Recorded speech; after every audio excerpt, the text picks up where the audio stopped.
right. Hello, everyone. Thank you for being here on behalf of Hoosier Conservative Voices and Students for Life Action. My name is Melanie Garcia-Lyon, and I'm a board member for Hoosier Conservative Voices. We're going to get started pretty fast getting through the statements. Just one brief logistical announcement. If you have not connected with me yet, please do so after. I'm going to send out all of the statements in an email form, so you guys will all have access to those. We're going to start this with a statement from ourselves, Hoosier Conservative Voices. Hoosier Conservative Voices PAC proudly supports the U.S. Supreme Court's historic overturning of the egregious Roe v. Wade and Casey v. Planned Parenthood decision. Our nation can now begin to heal from half a century of abortion on demand wrought by these decisions, which directly led to the taking of over 63 million Americans.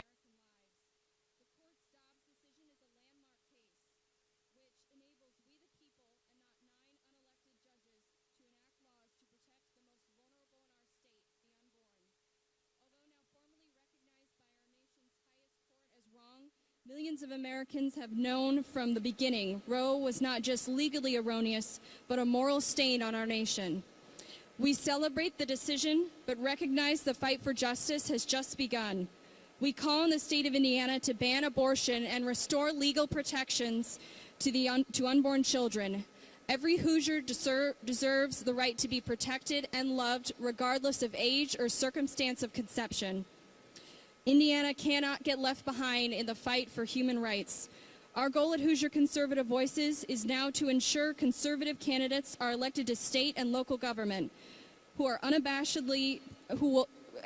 who will unabashedly protect the unborn and require support for women in their motherhood. Thank you. Can everybody hear? Please feel free to move up if you can't hear. It's a little noisy in here as we anticipated, but if you need to move up, please feel free to do so. I'm Kathy Humbarger, and Senator Todd Young regrets that he cannot be here, but he asked me to please read his letter from Senator Young. Fellow pro-life Hoosiers, as the father of 4 children, I fell in love with my kids long before they were born. I know countless Hoosier parents can say the same. Before I ever considered running for public office, I served on the board of Hannah House Crisis Pregnancy Center in Bloomington when I performed free legal work to that caring center, so that they could continue their work reaching out with love and expertise and all of the resources that a woman who is experiencing a crisis pregnancy could need. These personal experiences have provided the foundation for and inform my decision making when it comes to my votes on life in the Senate. As a result, I'm proud to have a 100% pro-life voting record in my first 4 years in the Senate. We made historic pro-life gains with a Republican in the White House, coupled with a GOP House and Senate. These wins included preserving the Hyde Amendment, defunding Planned Parenthood, cutting off taxpayer funding for abortions domestically and internationally, asking 234 constitutional judges to our district courts, and confirming 3 originalist Supreme Court justices, including Indiana's own Amy Coney Barrett, who I helped recommend to President Trump and fought to see her nominated and confirmed to the Supreme Court. These 3 Supreme Court justices, who I voted to put on the court in my first term, were 3 of the 5 votes to correct the historic injustice that was Roe v. Wade, which was wrongly decided. Hoosiers will now have the opportunity through our state elected officials to decide our laws when it comes to protecting life and protecting women. It's now time to work on solutions that affirm the right to life and support pregnant women and mothers. I trust our pro-life supermajority here in Indiana to do just this. Please join me in praying for our state leaders during this special session. While we work to protect life here in Indiana, know that more work remains. Far-left Democrats in Washington are working to codify abortion on demand. It's more important than ever that we work to elect a pro-life U.S. Senate majority once again in November. I will continue to fight on behalf of all Hoosiers against the Biden-Harris administration's pro-abortion policies while working to advance our shared pro-life values. I remain committed to using my office and its resources to give voice to Hoosiers and Americans across the country who, like me, believe in building a pro-life nation. Your friend in service, Senator Todd Young.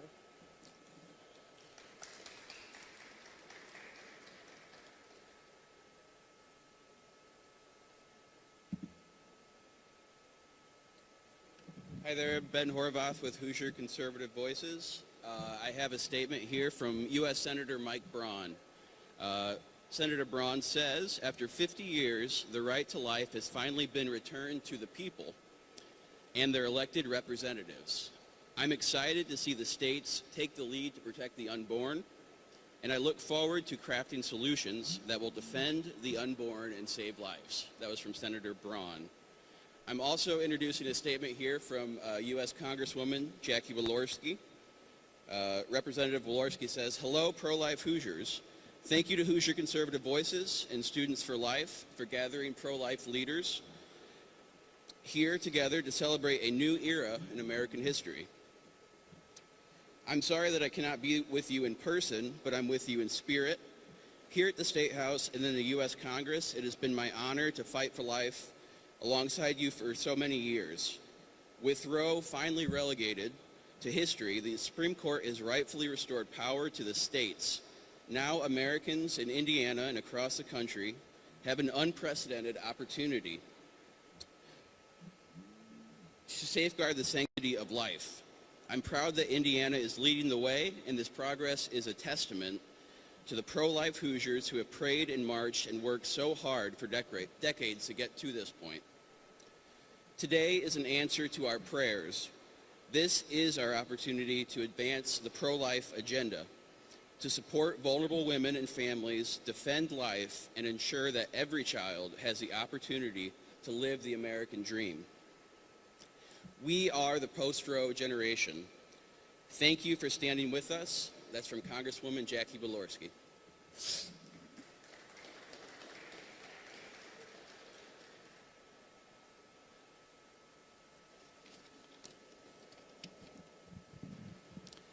My name is Chris Crabtree, and I am Senior Advisor to Congressman Jim Banks, and I'd like to read a statement from Congressman Banks.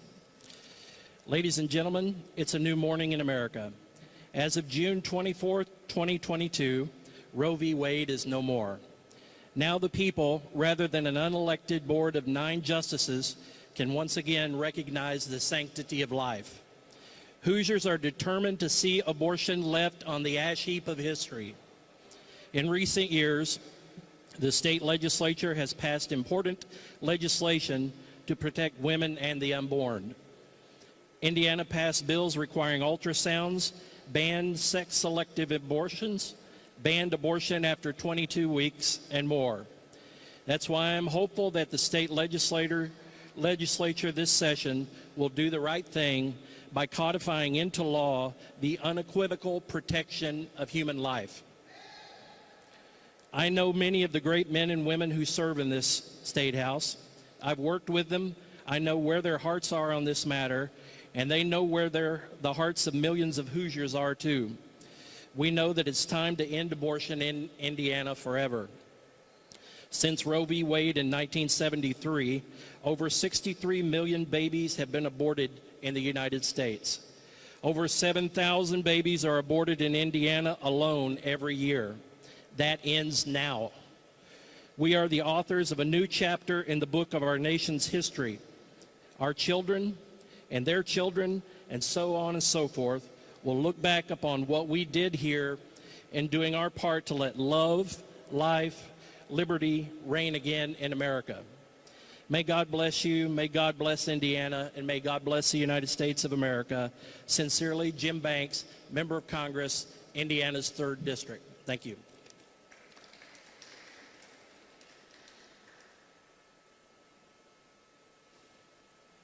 Hello, I am Loretta Montgomery. I am here as a pro-life advocate, and I am just thankful to be partnered with Hoosier Conservative Voices and Students for Life and Kathy Hombarger. Thank you all for being here today. Today, I get to represent District 4.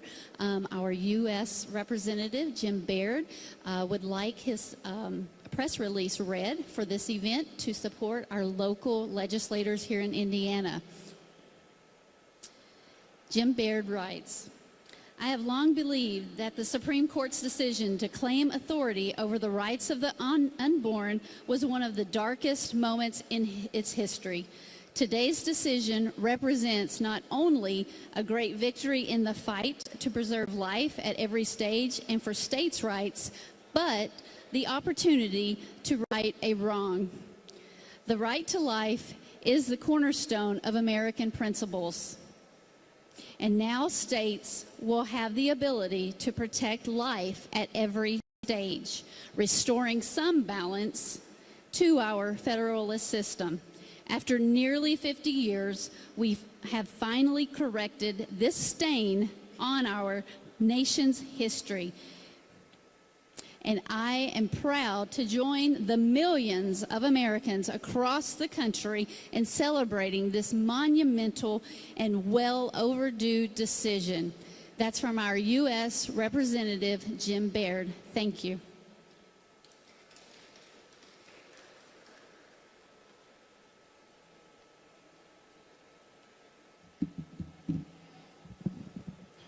My name is Titus Folks. I work with Students for Life Action. I'm representing them here. Students for Life Action and our sister organization, Students for Life of America. We represent 1,300 high school and college student groups, including about 60 in the state of Indiana. With the Supreme Court's decision to reverse Roe v. Wade, we are calling on our legislators at both the federal and the state level to protect life from the moment of conception without exception. While federal action is likely delayed until after the 2024 elections, we are endorsing Representative Bob Good's effort to discharge the federal life at conception bill. And I hope all our federal legislators will join that effort if they haven't already. Until federal action is possible, it is imperative that the state legislators follow through on their many campaign promises to be pro-life. With supermajorities in both the Indiana State House and State Senate, we know that the only reason a life at conception bill that's principled doesn't pass is because our state legislators will have compromised and caved to the pro-abortion left. The Republican caucus must keep their word and save the 7,000 babies that are killed every year in Indiana. I wanted to share a quick personal story for why I'm standing here today. My daughter was born with esophageal atresia, a common birth defect, and her esophagus and trachea were actually fused together. So when she was born, she was unable to breathe without medical intervention.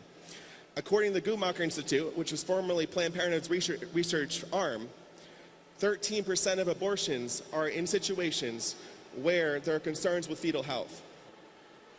In Indiana, that could be estimated at 900 babies a year. When you look at my one-year-old daughter, you can't see everything she's been through. And we cannot let the abortion industry look at children like my daughter and tell us that preborn babies with potential health anomalies deserve death. Every child has dignity and deserves basic health care and compassion from their caregivers. And for the small minority of children who are truly incompatible with life, they deserve to be cared for through hospice care instead of being intentionally killed. Anything less than this is discriminatory, as we firmly believe in protecting life from the moment of conception to the point of natural death. Politicians on both sides are exploiting the horrible circumstances that some women do go through to advocate for the death of Hoosier children in exceptional cases. Some abortion advocates say that children are valuable unless they're unwanted, too expensive, or have fetal abnormalities. We say every life is valuable and worthy of protection, regardless of the circumstances surrounding conception. Students for Life Action and Students for Life of America categorically reject discrimination and prejudice against children based on perception of their race, sex, ability, or parents. Children should not be shamed for things that are beyond their control. We must show respect for people no matter how they're conceived. All children are valuable, worthy of love, and welcome, and women deserve better than the cheap lies sold to them by the abortion industry. The post-Roe generation pleads with our state and federal legislators to pass a bill that protects children in the womb from the moment of conception with no exception. Thank you.